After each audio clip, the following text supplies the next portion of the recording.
If you want to record screen on the Motorola Edge 70 Fusion, first of all we can go to the Control Center or Quick Settings, and then in here we need to find the screen record button. It should be already added over here, but if it's not there, then you can tap on this pen icon on the right side, and then if you scroll down here on this lower section in here on this side, you should be able to find the screen recorder, so you can press and hold your finger on it and then just drag and then drop it anywhere you want it to be.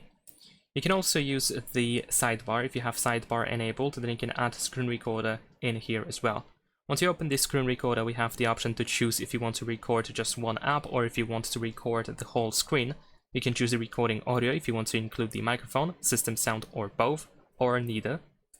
And then we can also, for example, use the front camera. You can also show taps and touches on the recording. And once you are ready, just tap on the record. Over here we have the countdown. And now we are recording our screen. Of course, we can tap on this arrow in order to reveal all available options. You can, for example, use a pen, so you can draw something on your recording if you want to. You can, of course, change the color as well, so you can highlight something that is important at a given moment. You can manage the sound, what should be recorded. You can toggle the front camera.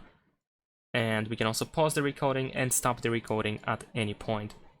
And that is pretty much it. Leave a like and subscribe.